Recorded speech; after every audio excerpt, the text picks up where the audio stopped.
Alright guys, what's going on? Welcome back to Chris's Sports Corner. Real quick, man, hope everybody's having a great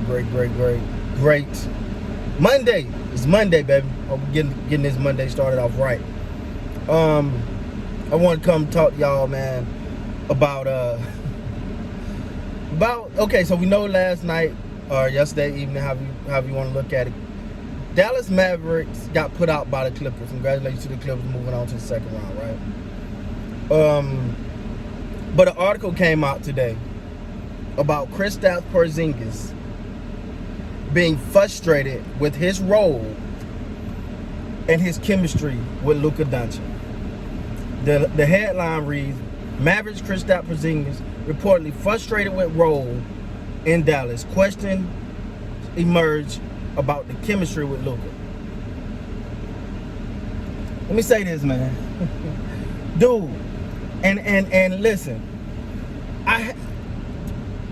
you left New York, didn't like it, blah, blah, blah, blah. I'm not arguing nobody. That thing was a turmoil at that time. You get to Dallas, you ain't been healthy, and your performance was poor, and now there's chemistry issues with Luka. And this the part that bothers me. He says Luka is still in all of the spotlight. I don't know, my man. If you play, you might can get some spotlight. If you play well, you might can get some spotlight. Dude, you're 7 feet tall, 7'3", might I add. You're not a force. You're not getting the amount of rebounds. You ain't hitting threes. You ain't doing nothing. So for you to sit here and go, oh, you're frustrated with your role, then do something about it. I'm trying to look at his shooting percentage. You shot 29% from three. That ain't Luka's fault, bro. Like I hate this thought process of, oh, it's got to be someone else's fault. It's a chemistry issue. Ain't no chemistry issue when you win. All right. So reportedly, him and Luka are not, friends. Like they play ball, but they don't hang out together. They don't spend a lot of time with each other, blah, blah, blah. And that don't mean that shouldn't affect play on the court. See, if Kristap Porzingis has shown the ability to stay healthy, perform at a high level, and then complain, right. But my man, the last game, I think he shot he was like 6 of 18. I'm just thinking, I might be a little wrong, but 6 of 18 or whatever. First of all, shouts out to you for actually deciding to actually take some shots. But how many times have you looked like just another guy? See, what you got to understand was the ball, Luka's the point guard. The ball is going to go through Luka. It's not going to come through you. Meaning, you're not the point guard. The ball is Luka's going to facilitate. But he's also always getting double-digit assists, so I don't think he got a problem passing you the ball. What are you doing with it when you get it? To me, this makes no sense. To me, I don't want to hear this crap from Kristap Porzingis at all. You didn't perform, guy. You left Luka out to dry. I mean, we're not saying like, oh, you had 18 and 16-point games. We're talking about games with 7 points, games with 9 points. That ain't enough, bro. You didn't do enough. And then to sit there and now you want to blame Luka. It's Luka's fault that you aren't thriving. No, stay healthy. First of all, get your health straight. This is the first time you was healthy in the playoffs, right? So if this is the first time you're healthy and you didn't perform, you need to go back and look at you. You can make all the excuses in the world about, the chemistry with Luka and blah. Nobody want to hear that crap. I know I don't.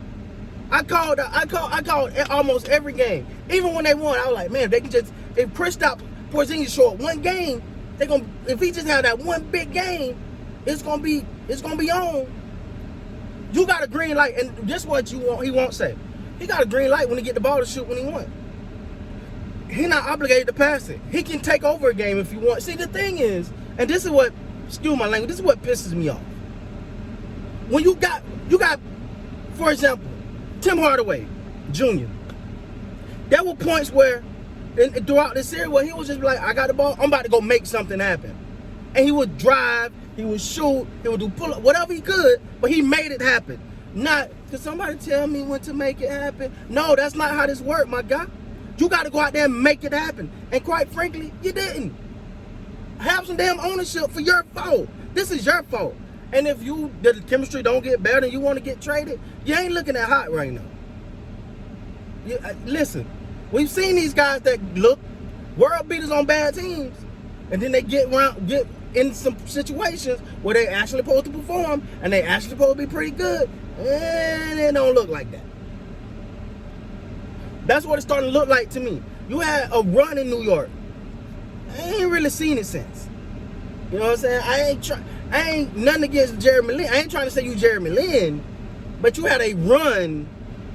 See, and I don't want no one to take this the wrong way, but when you're a good player on a bad team in a big market, you get elevated. And I'm not saying Kristap Porzingis ain't good. I think he is. But you're going to have to be more forceful. You're going to have to force the action. And when you force the action, you're going to have to perform. And if you don't, sitting there being frustrated or about your chemistry with Luka, let me tell you what fixed chemistry. Making baskets. Knock down a couple of your shots. Hit about 2 or 3 threes in a row. Watch the ball keep coming to you. That's your chemistry. Nobody going away from nobody with a hot hand. You can force chemistry, especially on the basketball court. You ain't got to like each other. We all know Kobe and Shaq, there was times they didn't like each other. But at the same time, when it came to that court, they was almost unstoppable.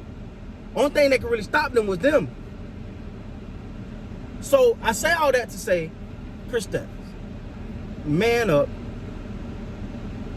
put your big boy drawers on, and admit you had a bad series and you let the team down. I'd rather hear that. Hey guys, I'll take this one. I let you guys down. I'm going to go get better. I'm going to be more productive. I'm going to be a better value to this team. Because don't say you took 18 shots, man, in the last game. And I think you had, what, 17 points? I can tell you. Hold on. I don't want to lie on you, my guy. Hold on.